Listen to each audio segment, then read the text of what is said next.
it was a lot of complacency too. I mean, in the north, they were complaining for years about infiltration from Hezbollah, the citizens in the north of the Golan and the Galil. And they were saying they could hear people digging underground. They could hear people laser pointing them in the middle of the night over the mountain. Right. And there was nothing done. Most of our enemies know practically nothing about the conflict. They know nothing about Jewish people. It's simply, I'm on color red, I'm on team red, and they're on team blue, or whatever the color is. It's a color war. It really is. Yeah. According to the government, the Iraqi government, I think it was like in the 80s or 90s, they signed a thing saying that the Iraqi Jews can come back. My grandpa's passport, when he fled after the Farhud, it says on the passport, you are extradited from Iraq. You are never welcome to come back. You are like your citizenship is null and void. Right. You are not an Iraqi anymore.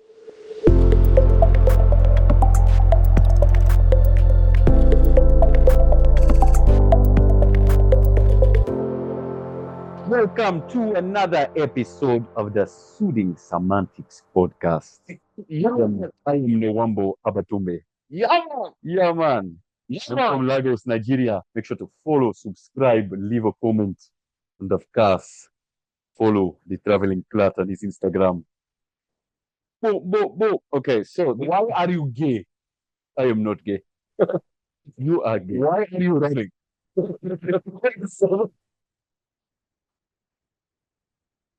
Man, for those of you guys who don't know how we started the podcast, I was crying 20 seconds ago. He didn't know that in my old intro video with the Jamaican singing, I was doing the harmonizing, I was doing the falsetto, and he had no idea. He didn't expect it. But yeah. For anybody who's a diehard Soothing Semantics fan like myself, go back and listen to the old intro, because I always remembered like Soothing Semantics, yeah, man. But then you hear Rafi literally going, ah. Gold. Like, subscribe, and share. Make sure to follow me at Rafi the Realtor for all of your South Florida real estate needs. Also, if you'd like to support either of our channels, both of our channels, you can buy us coffees. The link in the description will have links to support both of us as we both do content. Make sure to follow Traveling Clat on YouTube, Instagram, and all of the social media accounts. Do you use anything else? Everything. I'm everywhere. I'm like a virus. Can't get rid of me. Apparently I can, because you're going back to Israel. True. So that's not true. America can get rid of me. Okay, that's for a little bit. Dude, I'm so happy to have you here. I'm so happy to be here, man. Isn't this a vibe too? This is the vibiest vibe ever. It's such a dope vibe. And I'm so happy we're getting to do a podcast in person for the first time. Culmination of 3 years of friendship online, dude. It's amazing. Yeah, it's great. What's great is that our friendship is better in person because we really vibed hard virtually, but it was just this long-standing friendship that where we never met. Yeah, you know. So crazy shit's been happening. Oh my God! All right, hey, the world is imploding on itself. So many explosions. The Yemenis have finally eating bombs. They've been getting their ass kicked for the last 2 months, pretty hardcore. But today was just like, today was a message. Today was Israel wanted to send a message today. I'm not sure what that message is because, like, Trump announces that there's a ceasefire with Yemen, or that Yemen is no longer going to fire at American ships. But in the same beat, the Houthi leaders were like, infidels. They literally made a whole thing about the infidels, and they're going to keep hitting America. So I don't totally understand what's going on. Really crazy. You got to give it to them, man. They're willing to, with the cod in their mouth. You know, I heard videos today with like the destroyed Sana in the background. Everybody's with the cat in their mouth, and they're all like,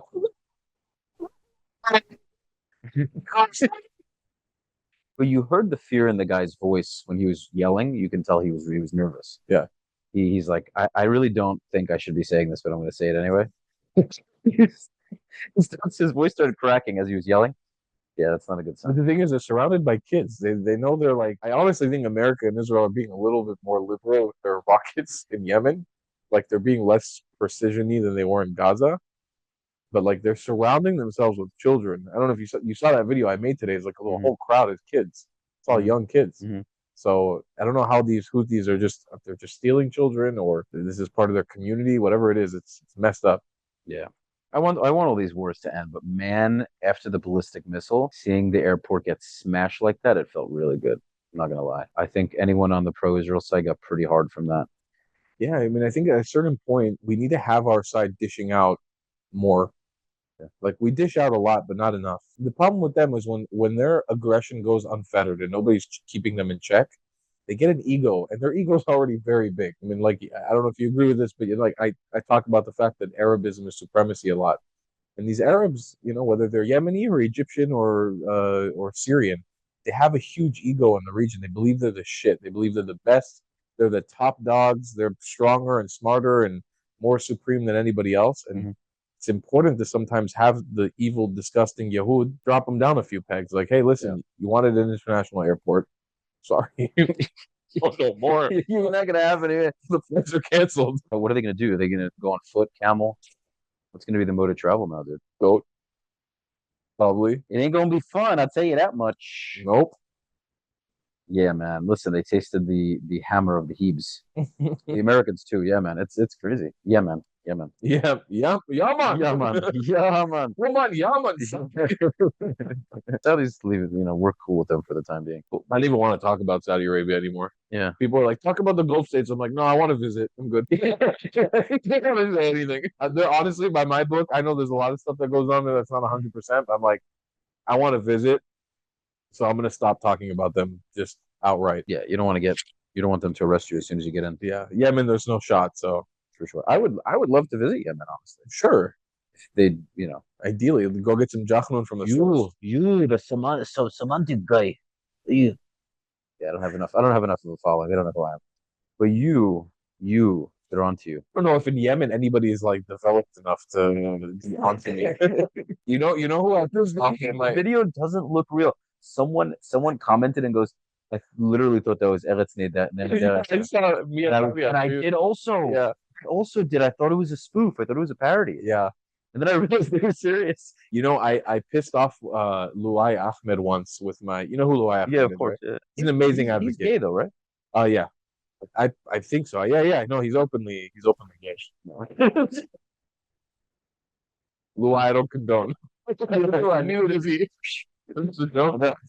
It's a joke. I pissed him off once because I made a tweet a little while ago this was probably like 6 months ago. I was like, I've never met or spoken to a Yemeni, or maybe I've never seen a Yemeni besides a Jewish one that I've seen that hasn't been like functionally retarded. Mhm. And I was talking about this, and I don't like throwing around the word retarded that often. I do some.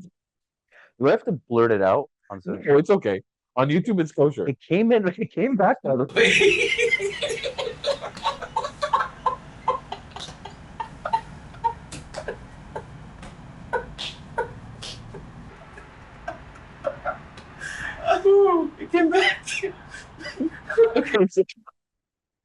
Wow. That word has an effect on me. Yeah. It's so much fun to say. I hate how much fun it is. I'm not gonna lie, midget, I like that word too. Retarded midget. You said it's bad, bro. You said it's bad. I think it's because there was such a restriction on that word.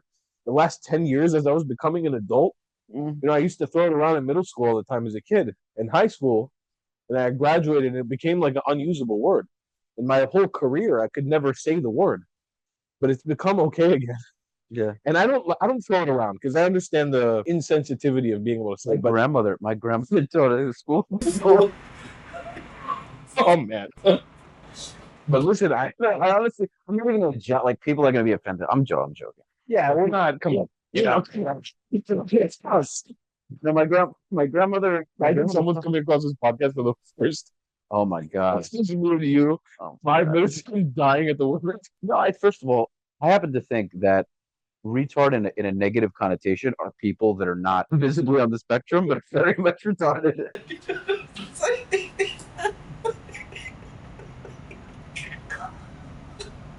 Oh my god! Dude, these laughs are great. Oh my god. Let me tell you. So a little while ago on my Discord, I was sitting with my audience, and we were looking at countries in the Middle East that don't score on the IQ test. And the IQ test, it has like a ranking, right? It's like, What's this, by the way? Is this a recording thing? it's my phone. Oh, wait, Yeah. This is your phone. This is my phone. Oh, It's a flip phone. What? So you can. You can hang up like this. I do sometimes. Most of the time, you hear me, I hang up like that. We need this back. I agree. We need this back. That's why I have one. Phones need to hang up like this. I'm all about it. Because when you're upset, you just don't. There's nothing to do. Yeah, you can do that. Fucking empties again. It's so important. I miss that. I think I'm gonna. It's gonna be hard for me to switch. So we were looking at this IQ rating. Yeah.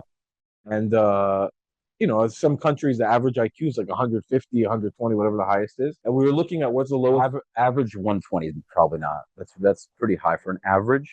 Like we were looking globally, who was the highest ranking, who was the lowest. Was Israel super high? Israel was very high up on the list. It was like maybe like, I don't know, it's top 20. And then we looked at the lowest in the Middle East, and Palestine, one of the lowest, and Yemen at the bottom. I'm actually really surprised that Yemen's so low. I'm surprised that the Palestinians have such a low IQ. Yemen is considered functionally retarded.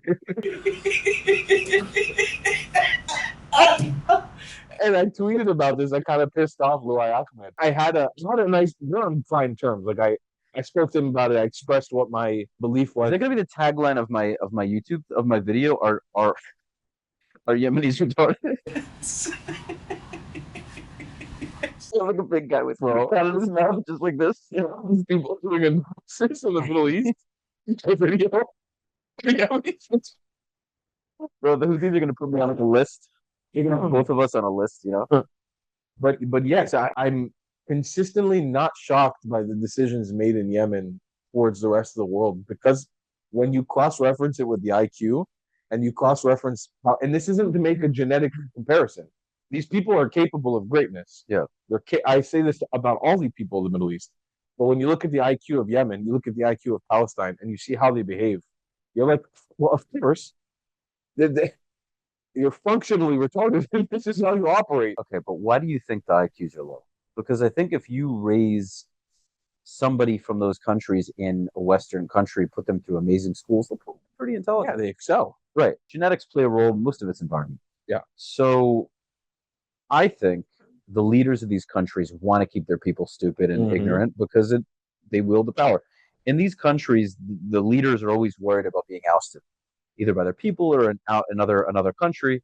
So I think they keep their people functionally retarded. I think it's in their best interest. Okay. I really do. I mean, most of our enemies know practically nothing about the conflict. They know nothing about Jewish people. It's simply, I'm on color red, I'm on team red, and they're on team blue, or whatever the color is. It's a color war. It really is. Yeah. And you and I are biased to some degree, but I think you and I really look deeply into things. We criticize our own side, and that's what gives us validity to stand on the things we stand on. That's what I think. That's what I like. Yeah. Other than Yemen, we're dealing with the stated goal now of Israel to actually take over Gaza. We've had a lot of back and forth about this too. Yeah.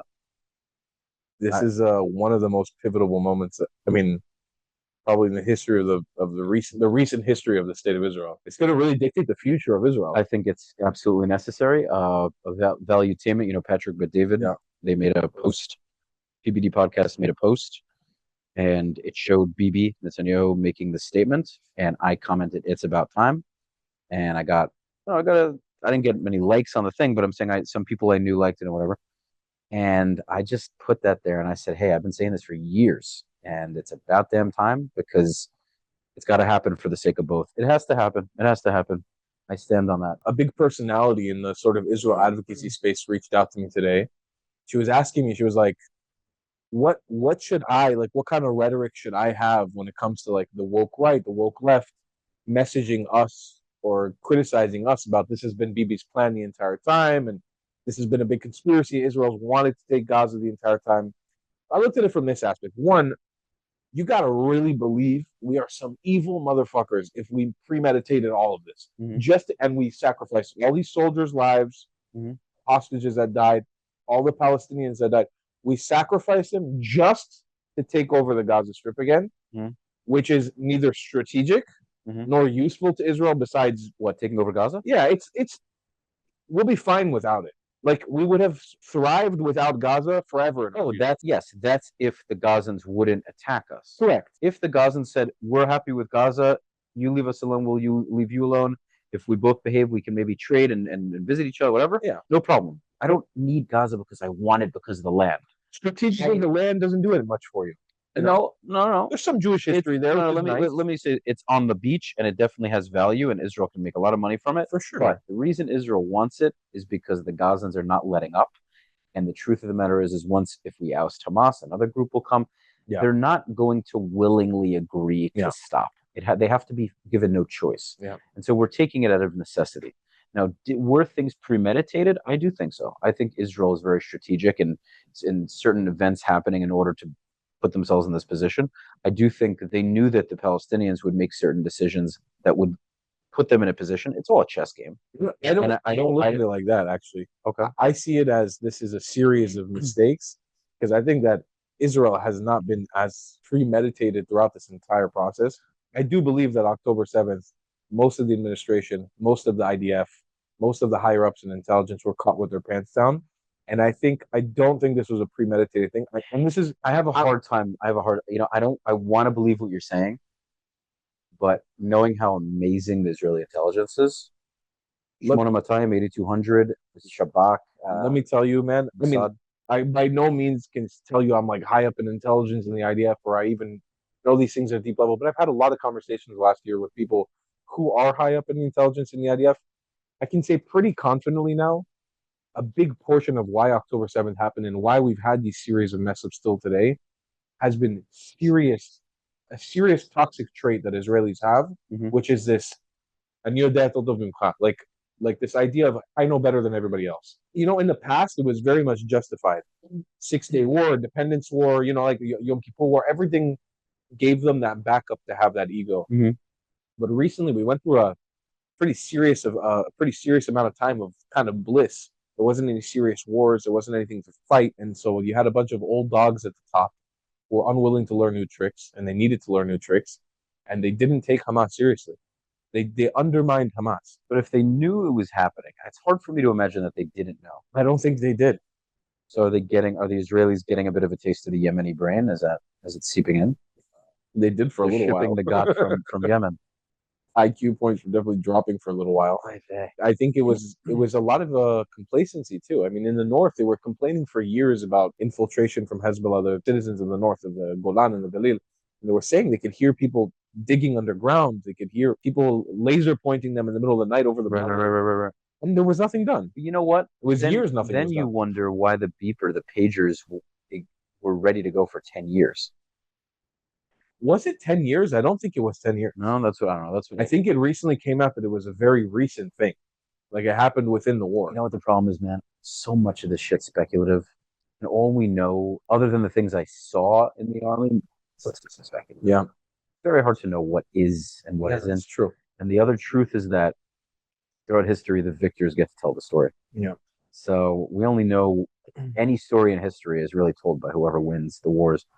So who knows? But all I know is that Gaza needs to be taken. The West Bank needs to be taken. Now, that doesn't mean that the Arabs have to leave as long as they accept the terms. And I think they can be residents. They can live in the land as they have been, but they have to denounce the terrorism. Do I think Israelis should be able to live there? I honestly do. The question is, and people say, oh, but it's not fair. There's no Jews in that territory. There are no Jews living in the towns in the West Bank. Aren't really Arabs living in the Jewish settlements either. There are. And I point out to that all the time. It's disgusting because that's where the real apartheid is. Well, they're apartheiding us. Right. There are students from Palestine. Oh, like Ariel, for example? At Ariel University. Yeah. And they have the audacity to call it an apartheid. That is racist. There are no Jews in Al-Quds University. Yeah. There are no Jews in Ramallah. Yeah, there's none. Yeah. There's no Jews working in Taiba beer factory. There are working in. It's so obvious, man. The problem is we keep trying to explain ourselves, man. This has to happen. And then people are now talking about the Oslo Accords, and it was our only chance at a peace. No, it wasn't. I'm so glad that didn't work out. It would have never worked. In retrospect, it would have never worked. Yeah. Israel would have been so dumb for implementing such a thing. People are going to listen to this and be like, how could you say it was the only chance for it? No, it wasn't, because the Arabs would have continued to fight for it. Yeah. So dumb. I believe it was God that stopped that. I'm not condoning the assassination, but it clearly was meant to be. A series of events happened for a reason. I'm not claiming to know the answers. Yeah. But if it was meant to go through, I believe he wouldn't have been assassinated and it would have gone through. I'm honestly saddened by the events that are happening now because I think we all wanted the Gazans to step up to the plate a bit against Hamas, uprise. Really, I mean, it's if there's a place where it's possible to uprise against Hamas, it's in Gaza. It's not, you've got a small population. The population overwhelms the terrorist group by Mhm. a million plus. I'm not going to sit here and say it's an easy thing to do. It's not. Of course not. But when you're being bombed every day, at a certain But they point, don't want to stop them because you know that's the why? thing. You know why? Because I think most Arabs would rather die than feel like they're opposing an opinion of their local pub, meaning whoever's leading them. I think also they're more afraid in the sense of Hamas hurting them because they know that if they oppose Israel verbally, the Gazans, they could say fuck Israel, this that. What difference does it make? They're not going to die from that. They'll die from a bomb or getting shot. Hamas, however, they know if they say anything against them, they're dead. And so to them, I guess they're dead either way. Maybe they'd rather take a chance with Israeli planes than Which is crazy to me. getting chopped up. I think it's also just the idea of disagreeing with their own beliefs. I think it's they're so used to that; it's ingrained in them. Just That's they the don't have the problem. freedom of they don't have the freedom to think differently. It's an immensely brainwashed society, which have been told that it's better for you to die as a hero for Palestine than to fight for your actual nation against your oppressors. Yeah, but they think we're the oppressors. They don't look at it that way. But the thing is, I mean, at a certain point, especially now in the war, they must know. They must know. They must realize that nothing good has come from this. Yeah, I just don't. I don't think they want Israel, even though they know they'd probably have much better lives. They know how it is with the Israeli Arabs. Yeah, But it's a pride thing. It's yeah, our lives would be much better economically. We'd have better jobs, more money, and maybe a house, whatever. But it's the idea of surrendering to the Jew. Their pride doesn't allow them and to. they'd rather die for it. Right? They'd rather live in absolute shit and be led by people who completely control their lives than have freedom under a Jewish ruled country. And I think that will change. We need to make that change, though. What I mean by that is that's why we need to rule Gaza and that's why we need to rule the West Bank. Doesn't mean they can't have local governance. They can't have the option of continuing to think that they're going to beat us. Yeah. It's primarily our problem. That's why I say this. That's why what's happening now is necessary. It's going to cause a lot of beef. Countries already hate us. Could get dangerous for Jews outside of Israel, but it is a necessary evil. I don't like to call it an evil. I think it's necessary. When I say it's a necessary evil, I mean that unfortunately more civilians will probably die, and these stupid Houthis and other groups are probably going to try to attack us. But unfortunately, I think we have to put our seatbelts on. It's going to be a long ride. But I mean, listen, we've been in this conflict for 76 years because we're unwilling to do what's necessary. Like we were unwilling to do what's necessary, and it's kind of retarded. It's slightly retarded. Slightly retarded. So I'm hopeful. I'm shocked that the Israeli government has been doing what they've been doing all this time because past governments have quit a long time ago. Yeah. And all the people who hate Bibi are like, oh, he's just doing it to stay in power. I mean, hey, he probably wants to stay in that chair, but he's doing what most Israelis want him to do. He's following what the Israeli public wants primarily. He's doing what's best for the country. He is attacking our enemies forcefully. These are things that need to happen. The Middle East understands force. This is why, like all these Norman Finkelsteins and these other anti-Zionist Jews and rabbis, they think that Jewish power is a bad thing. They can't wrap their heads around it. It's a new concept to them. It works.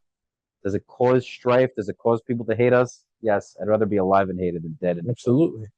So if it means I'm hated but I get to live, say la vie. You'd rather be asking for forgiveness rather than begging for your life. 100%. And I mean, we have been in way too many positions where we've been begging for our lives. I really do think it makes sense. In my heart, deep down inside, I wanted to see a different reality for Gaza. I think we all did. And I don't think there was ever like a legitimate claim besides a small minority in Israel that really wanted to reclaim Gaza. But even today, seeing the news and just seeing what an abysmal failure Palestinian society has been, I really do put it on Palestinian people. I don't let them off the hook because if the table was flipped, I would blame Israelis. Well, I'm too. not saying that they're not to blame. What I'm saying is it's not going to change on their end. True. Like, sorry, it's not. So because the people that want it to change don't have a say. They Yeah. don't, and they're not enough of There's them. And such a minority. It doesn't even. They they're don't even not. They're register. not going to take that. They're not going to lead the charge to do it. Yeah. And so we need to help them. And I know it's we're helping them. No, we Yes, are. we are. And Because I've been saying this forever now. As I've been saying that the whole analogy I've been giving is, as Israel, we thought we have been a good neighbor to them. Mhm. We thought we were doing the right thing by giving them autonomy, by letting them govern themselves. But this is a population of people, both in the West Bank and in Gaza, that have proven not capable of governing themselves. They cannot handle power. They cannot handle control. They just don't deal with you it know well. what though? It's primarily because of an unwillingness to accept the Jewish state. Correct. They have so many disagreements on how that lack of acceptance works. The PA doesn't accept Israel's existence, just like Hamas doesn't. But the PA is smarter about their strategy. They're playing a much longer game. Yeah. Like, let's cooperate for now, and over the course of time, they'll get tired or whatever. They're playing a longer, smarter game, and so we're cooler with them, and we give them more freedom to do things. Gazans are like, nope, nothing, no agreements, no zero, no nothing, and so it's harder for them, and it's rougher for them because they put a very clear line in the sand that there's no kind of agreements, no kind of work that they're going to do with us, and they suffer more for it. So ultimately, it is on them to come to an understanding, and it's also on us to make the understanding very clear. Yeah. And so I think this is good for both sides. If the Gazans, after we claim it, after we take it, the Gazans are not willing to cooperate and they still attack constantly, they got to go. I said that on my podcast a few times. I don't care if they stay. I'm okay with them staying. Yeah. But not if they're going to keep doing what they're doing. And like, yeah, are they going to probably attack Israeli soldiers? Because now the Israeli army is going to be deep in Gaza with all these outposts. Are attacks going to happen? Maybe stabbings and shootings. Are there going to be no attacks? I don't know if there'll ever be no attacks. But if there's a very minimal amount of them, I think we can work something out. No country has perfect peace. Yeah. No country has it perfect with no violence. I'm not going to expect the Palestinians to never attack an Israeli ever again. I don't know how realistic that is. But if the majority of them denounce it and they're like, no, we're not about it anymore and we want to live with you, and occasionally here and there some guys do things and most of them are like, we don't condone that. We're not giving them money. We're not giving their families money. As far as we're concerned, arrest them, do what you got to do. Then we have something to talk about. I truly believe we need to see their society unequivocally come out and surrender. Like, we need to see and send that message as Israel to the whole Arab world right now, who's been eyeing us since October 7th. Because the Arab world at the moment acts like piranhas or like sharks. Once that frenzy begins, they all jump in. And we've been pretty good at repelling and fucking stabbing the eyes of these different sharks each place we have, and we've really kicked ass in the Middle East. If we don't finish the job with Gaza, and the job means we need to get an unequivocal win by our standards. 100%. When we can come out on top and say, we won, no matter what they're saying, it's clear to everybody, we won. And it unfortunately, and I say this unfortunately, doesn't matter how many women died, how many children died, how many journalists died. We won the war unequivocally, and they surrender. We need the actual images of Gazans coming out with a white flag, with their head down saying, we give up. We can't handle this. It's yours now. The thing is, I'm not sure we'll see that. I'm still not sure we'll get to that point. It's not a matter of seeing that. It's a matter of the facts on the ground being that the Israeli army is so heavily, it controls it so heavily that there's no debate. Yeah. And then Israel's going to have to set up outposts. To just have the military, for sure. Israel will even, I think they should put Jews in there to have, just like the West Bank, create a West Bank scenario. It's not perfect because at the end of the day, it's very hard to have that trust. It could take years. So I don't know. I mean, time will tell. Time will tell. But so far, it's going in the right direction. I think it's really important too that we've reclaimed Rafah and the Philadelphia corridor indefinitely. There should never be any access to Egypt again, to the Gaza Strip 100%. ever. 100%. Because actually, like what you're saying, right, there isn't trust now, but it could get to a point of somewhat autonomy in the future, or at least an autonomy with a Jewish minority living there, as long as they don't have access to Egypt. Egypt is a terrorist state in my mind, and they facilitated October 7th. They cannot be trusted. Right. They are our enemy. Right. We might have a peace with them, but they are 100% our enemy. Most of these countries are, man. Like, most of these countries are not at war with us because it's not worth fighting. If Hamas was able to take over large parts of Israel, other countries would have gotten the balls to join in. True. The reason why they didn't enter was because, like, hold on, let's see what Israel does. Yeah. Well, let's not do this so fast, because if we get involved, they're going to bomb the fuck out of us. Yeah. So they're like, wait, hold up a second. But if they were confident enough that Hamas was really gaining ground and they were taking large swaths of the country, they would have been like, oh shit, well, these Israelis are actually losing. Okay, let's get in there. But they were pretty confident the Hamas invasion was not going to last that long. And that's why I call it a terrorist state, because Egypt knew what Hamas was up against, but they were willing to arm them. Mm-hmm. And Egypt was never willing to get involved or get its hands dirty. Well, that's the thing is all these Arab countries look at the Palestinians as losers. Yeah. And they feel like, let's send the losers into the fire to fight our battle because we don't want to do it. You know, they literally just kick them into the furnace and they're like, hey guys, you know, you do it. We're going to watch from here. You know, we'll support you. Yeah, we're super supportive, but yeah, get in there. And they're just like, are you going to help us? They're like, nah, we're good. We'll help you from over here. Rafi, isn't extra fucked up because it's not, you say it, you framed it as if like fight their battles for them. They're not even fighting any battles with an intention of winning them.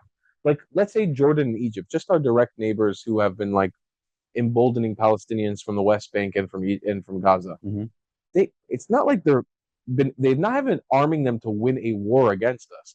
They've been arming them purely for terrorism. And I'll say, I don't like to give Jordan much props because that country is fucked up. Right. But I give them props in the last year. They really have stepped up to the plate, the Hashemite Kingdom.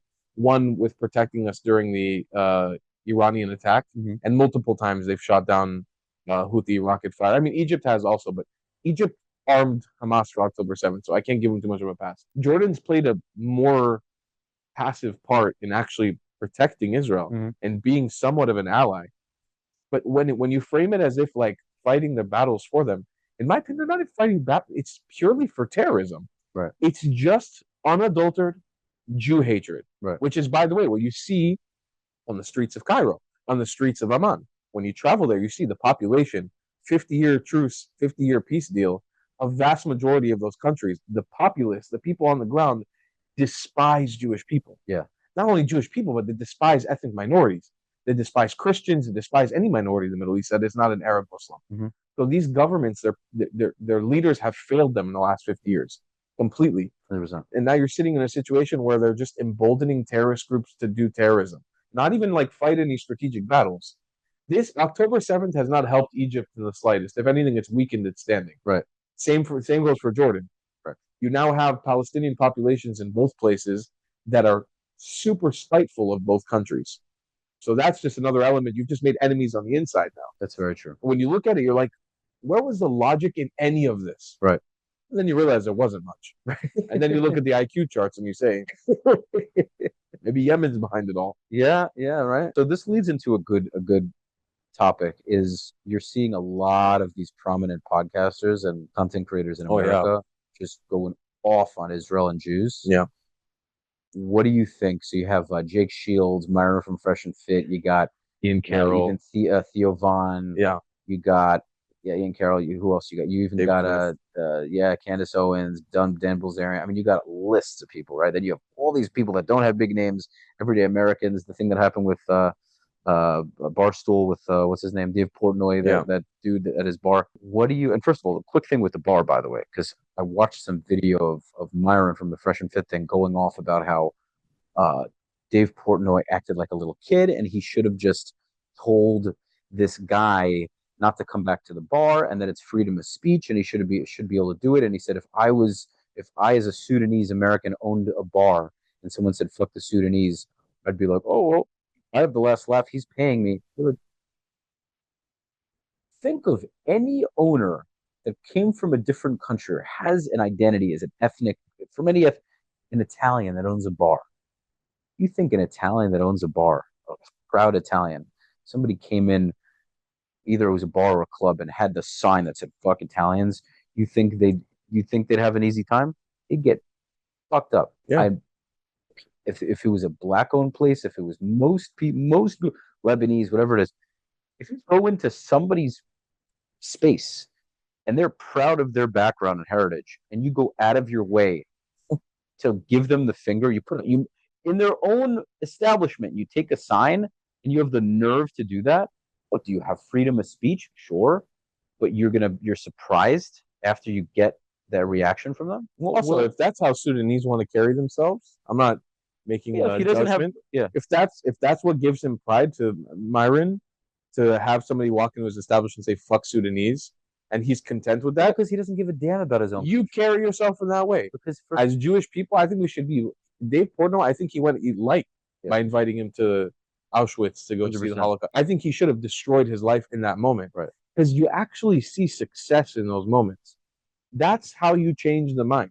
When you show people that Jews are ruthless when you cross them, and I say it from a point of experience. I've done this to people. I've had people who cursed me out, who have threatened my life, put them on blast, destroyed their life for a few days. They come back crying and apologizing. And they learn a lesson from it. They don't learn by taking them to Auschwitz. I'm sorry. It's just the only thing that I'm going to say is there has to be nuance, because the same way in France we had the Charlie Hebdo thing with it, and Arabs went crazy when they insulted Muhammad. There has to be, what I mean by that is if you want to go and ruin that person's life, so be it. If a person hates you fundamentally, okay, fair game. All I'm saying is I don't believe that a country, as Americans, so I'm going to go to this anti-Semitism thing. First Amendment is very important. Freedom of speech is super important. Sure. If people want to come out and say things against Jews, Jewish media companies, Jewish people with power, with money, with resources, if you're going to start, this is one thing I agree with Myron on, if you're going to go and start canceling everyone the moment they say things against Jews, what's going to happen? You're going to get more people to wonder and say, correct. If the people that don't want, this is a common thing people say, and I think there's a validity to it. If you keep saying, oh, well, you can't talk badly about Jews, we're going to cancel you, but you're claiming not to be the ones that have the ability to cancel, it starts to raise eyebrows. Yeah. Yes, we have a lot of power in the United States. Everyone knows it. Let's just be honest about it.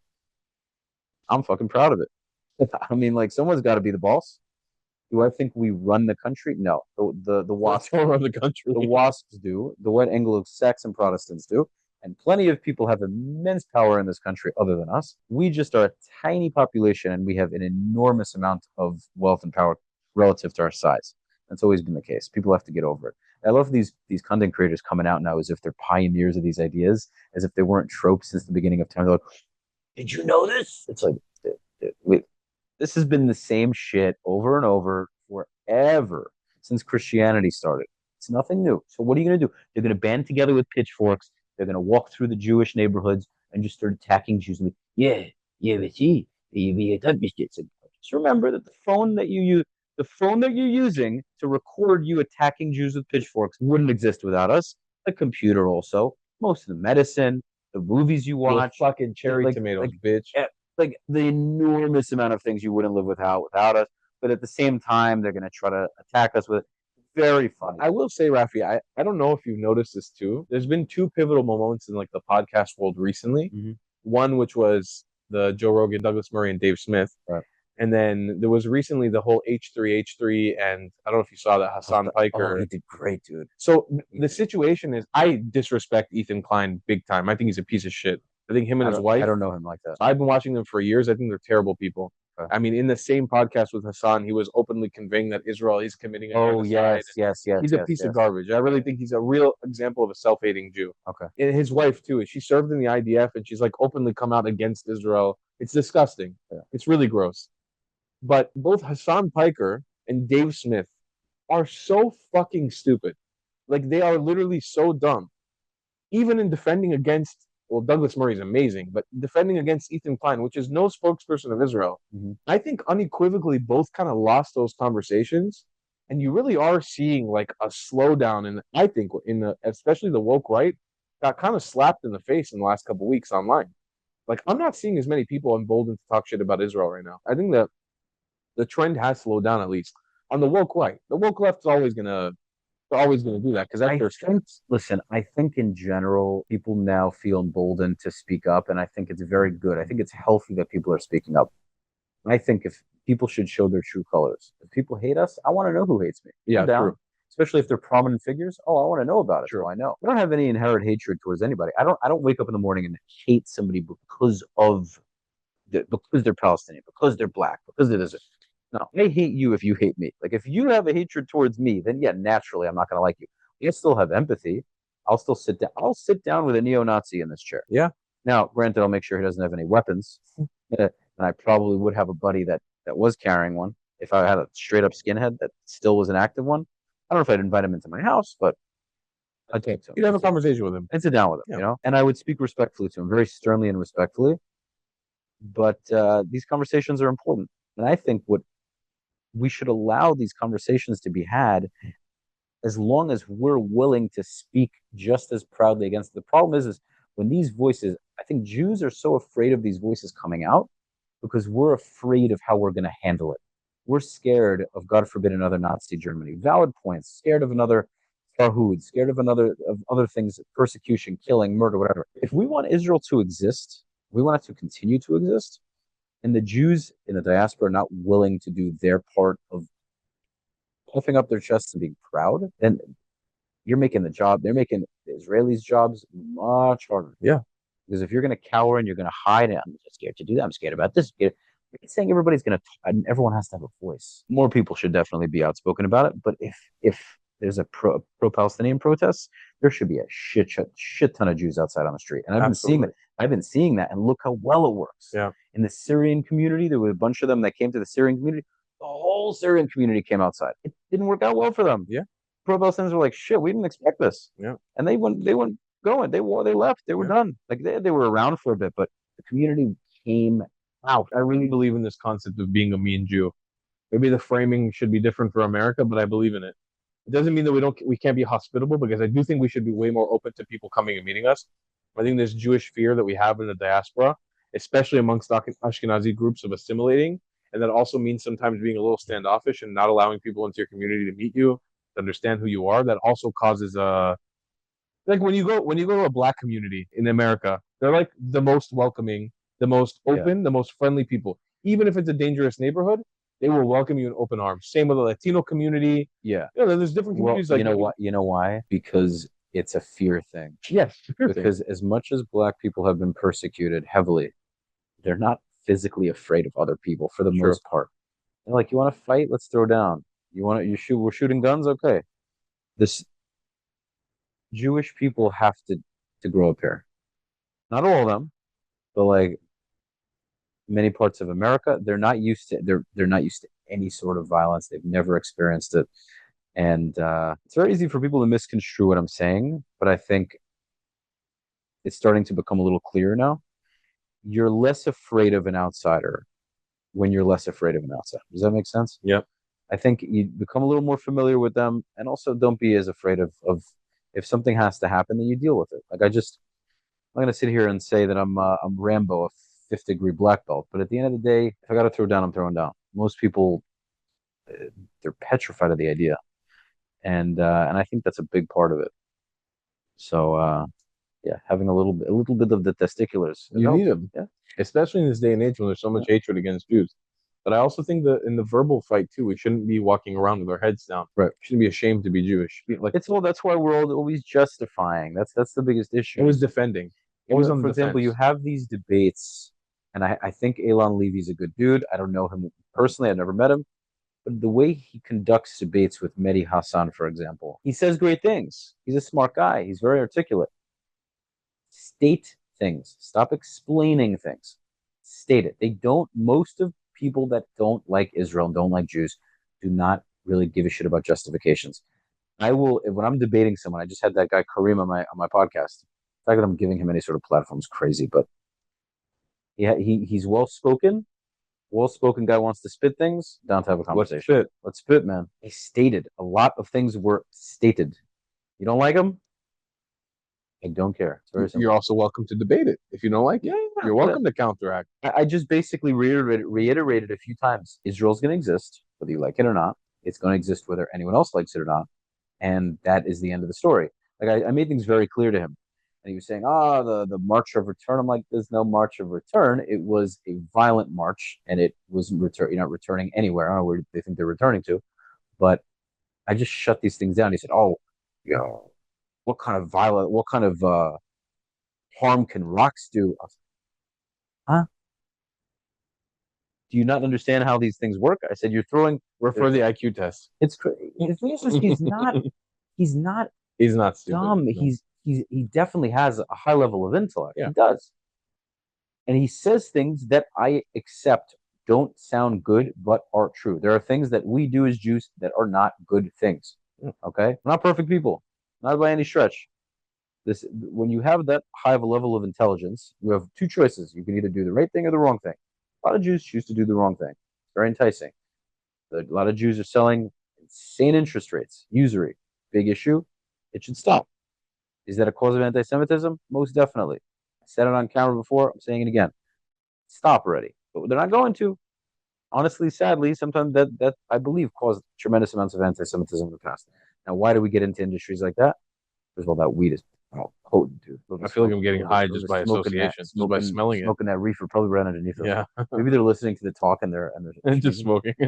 what the hell were we just talking about? You were saying about interest rates, about the things like that, and also like listen, there's the porn industry. Let's go into like these things because everyone's saying, oh, the Jews run the porn industry and the news and the like all these things that we do wrong. And when you look at any of these things, there are tremendous amounts of non-Jews in them. Oh yeah, but they only focus on the Jews that do it. There's a Muslim guy that owns like a vast amount of porn companies. Like you can just Google it. I can show it to you. I forget what his name is. Whatever. I don't care enough to look, but anyone who's watching this, just do a little bit, 2-3 minutes of research. You'll find that there's a Muslim guy that owns like mainstream sites. But yes, is it a good thing that we do those things? No, it is not good, and I admit it. I think Jews that are like, we do nothing wrong, you have no right to slander anything we say. You don't have, I was talking to Barack about this. When you aren't willing to criticize anything on your side, only Jews, then you don't, people are not going to take you seriously. Well, Jews aren't going to take you seriously. I'm down with you being critical of Jews or of Israel. I'm really down with it too, because most Israelis are hypercritical of Israel. Like we are very critical of our own country. Right. I'm very, very much down for the cause, but it has to be looked at in a bubble. Like it can't be looked at in just Israel. We have to incorporate the rest of the countries around us. And what you were talking about speaking. No. All I'm saying is if I go on a debate and some guy's railing on Jewish people, if certain things are true, I'll be like, sure. It's not going to mean I'm not going to go ham on what other people are doing. That's the point. So with Kareem, he's like, but Jews do this, and Jews do this, and Jews do this, and Jews do this. And I gave him example after example of how other countries, like pretty much every other country, has done everything he accuses us of doing, and so much more so, you know? And a lot of the things he says also aren't necessarily true, but he says, he talks about like pedophilia. I'm like, really? You think there aren't pedophilia in Islamic world and Christianity? Really? Do you want me to find some examples for you? It's crazy. Just anything he was. And then he talks about conquest. I'm like, yeah, we're the only ones who conquered anything. That's for sure. I'm like, enjoy your turkey on Thanksgiving, buddy. But I really believe in this whole idea what you were talking about stating things. Like I think it's something that when Muslims call into my show, for example, and they do often, or Arabs call into my show, they're baffled. They're baffled when I tell them that they're the colonizers of the Middle East because nobody talks to them in that manner, especially in the West when it's happening in an English debate. I mean, I haven't gotten my Arabic to proficiency level yet where I can debate this stuff in Arabic. I will once I can. But like in English at the moment. You got to learn how to say white colonizer in Arabic. I actually do need to learn how to say that. I'm surprised you haven't done it yet. But like when you do it in English, Arabs who speak English have never been talked to in that way yet. And I'm opening up a can of worms by stating the fact that they are the biggest colonizers of the Middle East. That they are, I don't say I think you are, or it's theorized that you are, it's hypothesized that you are. Unequivocally, factually, you are the biggest colonizers, the biggest oppressors of everybody in the Middle East, including yourselves. Mm-hmm. You are your own worst enemies. They don't know how to react to it. They don't know what to do with that information. No, nobody talks to them in that manner. They know it's true. Well, many of them don't. Many of them don't know it's true. They don't know it's true. But what I'm saying is it's explained in such a way that makes so much sense. Yeah. If they have any ounce of intelligence, any bit of intelligence, refer the IQ chart. They put pieces together and they go, wait a minute, with Islam, Muhammad, armies, they start putting up. Holy shit!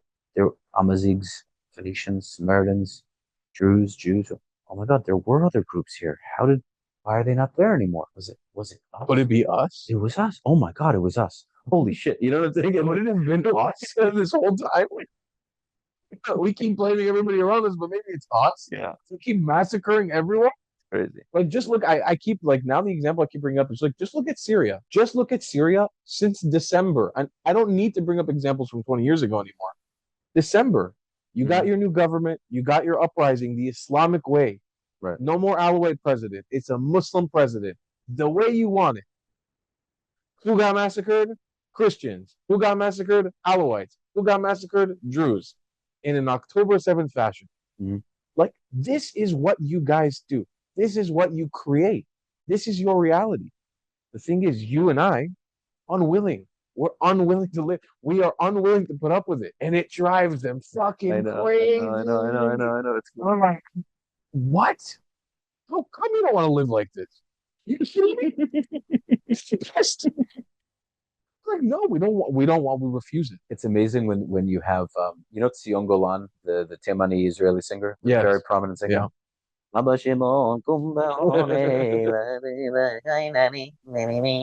It's really good.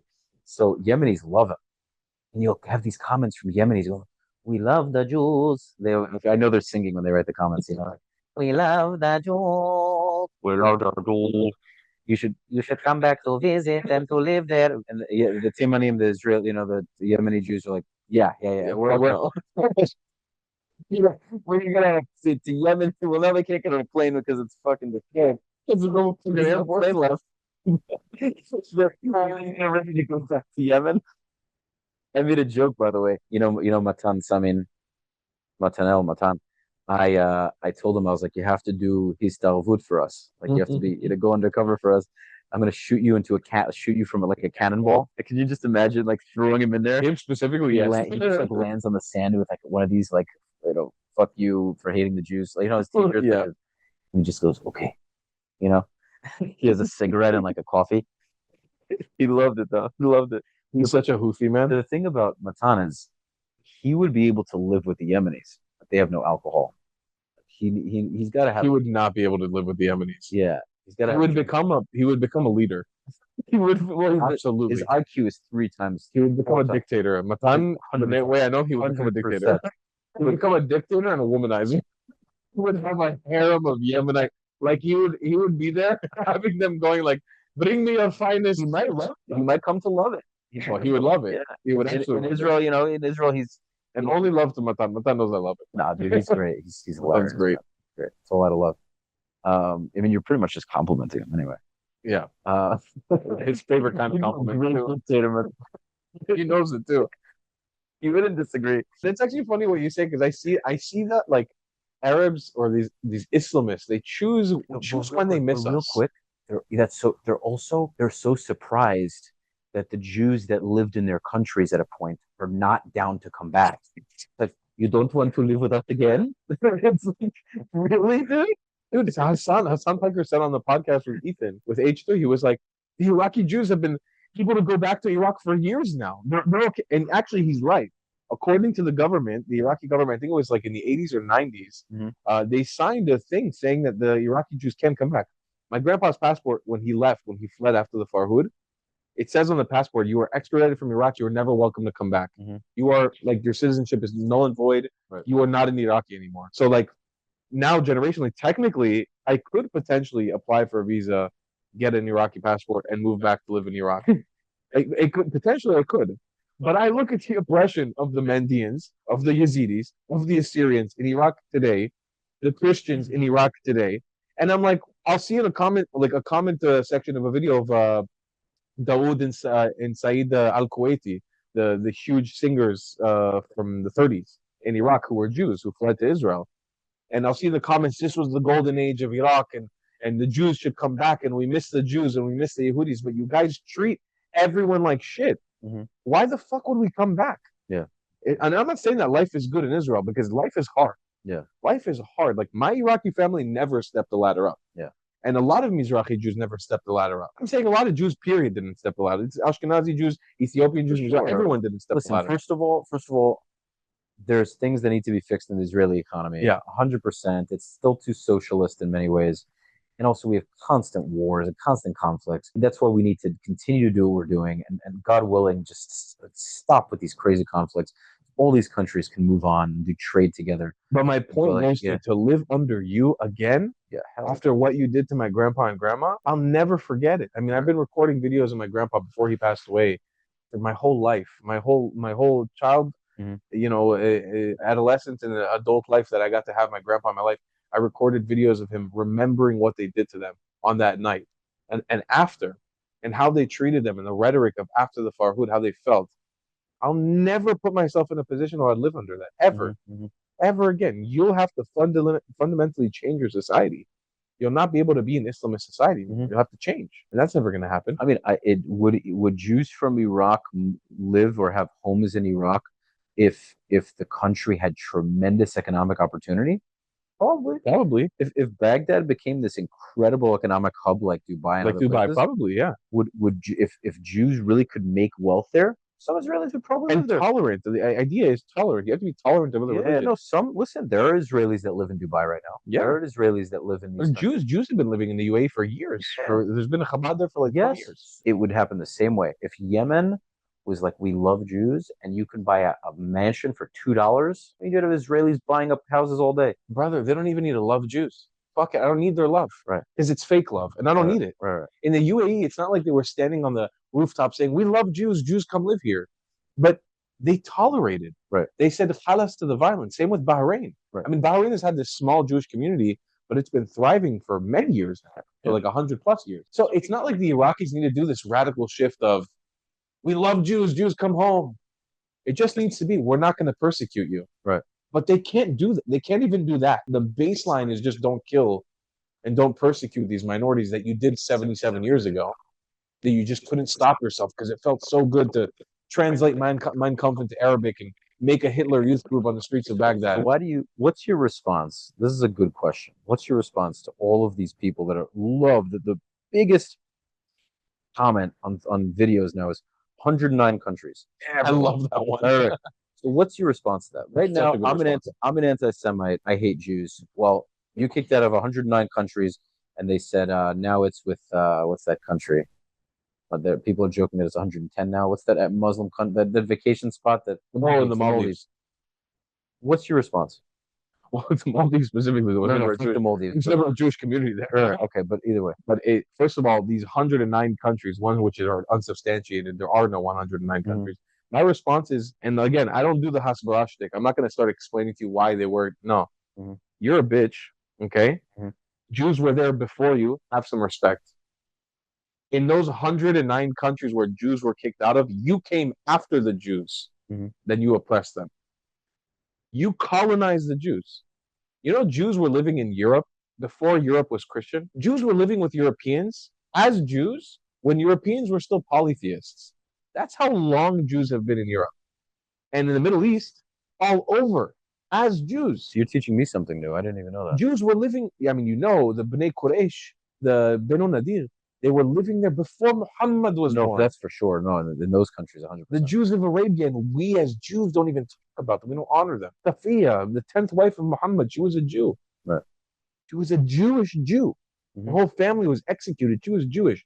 109 countries, my ass. Fuck you. That's what I say. I say show some fucking respect to your elders. I say the same shit to Iraq. When Iraqi people today give me shit, oh, this, that, I'm like, fuck you. I'm your elder. I was there before you. And I was brought there against my will, and we made the best of it. Have some fucking respect, kid. Sit down. I'm not gay, but we're having a moment. But that's how you have to talk to them. I love it, dude. And it goes, by the way, it goes for the white people too. It goes, and I don't even like that term white people, but it goes for the people from the European aisle, from the African aisle, from the Asian aisle. If they want to jump on the bandwagon of 109 countries, let me find you all those 109 countries where Jews existed before your ideology did. 100%. That's how fucking ancient we are. Before most of you were a nation, we were there. I'd also add to that and say that countries that, even if these people came after us, it is predominantly due to an enormous amount of success and deep religious seated hatred of, and I so strongly believe what I'm about to say, that Christians and Muslims, not all of them by any means, but the roots of both religions have this idea of, you can't be the chosen ones. It's a FOMO. It's this weird religious FOMO. Right. How could billions of us not be, and you are? And so these religions, that's a term. Yeah, replacement theology. It exists both in the Christian world and in the Muslim world. The idea, it dictates the fact that the Jews lost their chosenness. It's exactly what They, it is. they Thank you. lost their relationship with Yeah, God, and you are now the new father. Now, yes. Christian groups, there's 38,000 denominations of Christianity. They all have a different But take on it. well, to be honest, bro, that I'm not even a very religious person, but if there's that many different kinds of it, it doesn't make sense to me. To me, it's just totally invalid. Like the difference is Jews have different traditions. We have Hasidic and we have Yemenite, whatever. 42,000. But I said 38,000. 42. I recently was taught by a very beautiful woman, 42,000 different denominations of Christianity. Our thing is we have Orthodox, Reform, and Conservative. That's it. You have that. We don't have that. What do you mean? That's not a Mizrahi thing. No. First of all, the Conservative and Reform thing is a very small minority of the Jewish population, and the Orthodox. We It's don't. a very American thing too. 100% in Israel, Very like barely Western exists. Yeah. In Israel, nobody asks you, what are you reform? Yeah, What synagogue you yeah. went to? Reform? It's like silly. No, there's a Temani guy here, there's an Ashkenazi guy here. What do you want to pray for? 100%. It's a silly idea. At the end of the day, that's the thing about Judaism that makes so much sense to me is like no matter what part of the world we're from, we'll pray at the same synagogues, we have the same Torah, same book. It's the same thing. Yeah. Yeah, we have slightly different traditions. We eat different food. I mean, Ashkenazi food is not much food, but no, don't shit on it. No, I'm joking. I fuck with Ashkenazi. I was about to jokingly like backtrack and say, no, listen, the pastrami sandwich. On Ashkenazis all the time. And I feel like sometimes I do it a little too much. As a Ashkenazi, I'm definitely like a bit of a self-hating Ashkenazi. I am. Like I definitely. Ashkenazis are cool. I run it a little too much. I just so people who are listening. It's mostly it. Listen, just to like stay on this for 2 seconds. Yeah, I do think that there is, and I think it's changing, but the lack of balls was much more of the Ashkenazi issue. Sure. And I think that's changing. Like I'm talking diaspora. Ashkenazi, yeah, diaspora, American specifically, American, Canadian, British. Yes. In other places, not so much. In Israel, you still have the large majority of the liberal, pro two-state solution are still like that. Yeah. It's to me, it's not that I'm trying to put people in boxes. It's just a mentality thing. Yeah, it's a mentality. And so it's where you spent the diaspora too. Yes. No. Listen, it has a large play. I'm not. Listen, I love all Jews. I'm not trying to do this, but love Jews. Jews are great. Pretty cool. Jews are wonderful. You know what's so funny though? We love ourselves. Like we love each other. Yeah, we fight and we disagree, but like we have some good tribalism. What do you mean?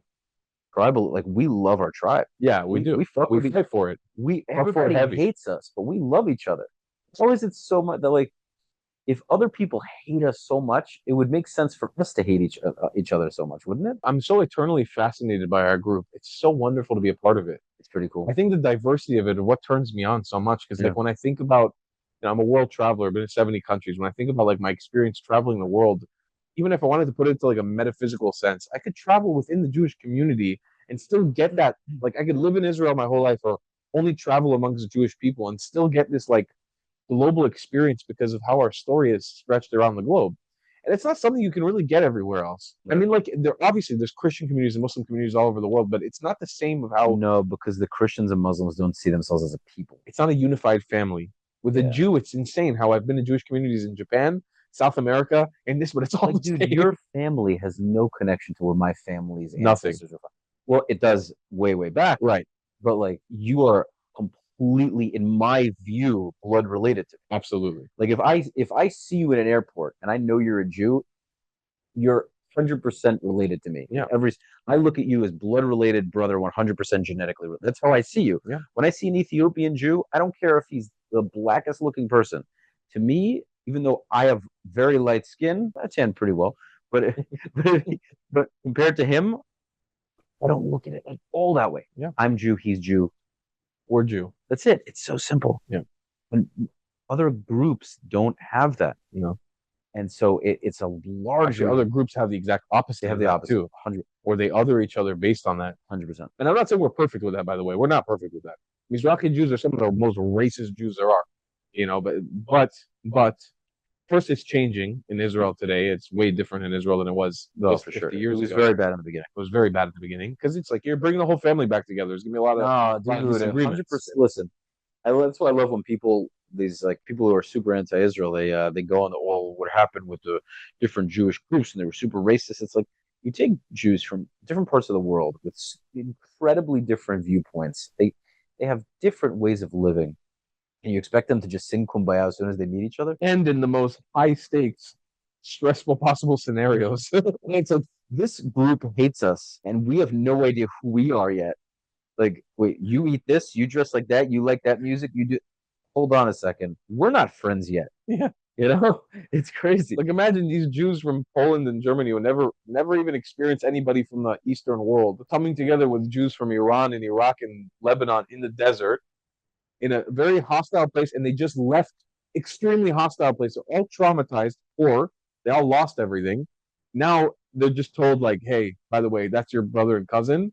We live together. Of course, it's gonna be insane. Yeah, But look at how we made it work. we Amazing. made it work very well. And you walk around Tel Aviv. I don't take a lot of pride in Tel Aviv. People who know me, they know I'm not a huge fan of Tel Aviv. But when you walk around that goddamn boardwalk at sunset on a summer day, you see that color of the people. You see the way everybody's glistening because of all the fucking intermarriage. And you see the Jews coming home. It's impossible to not have pride in it. You stand there and you're like, oh, if there's one thing we did right, it was that. It's beautiful, isn't it? Everyone's mixed now. It's amazing. It's the most amazing thing in the world. I'm a product of it. I'm four different groups. So amazing. Just me.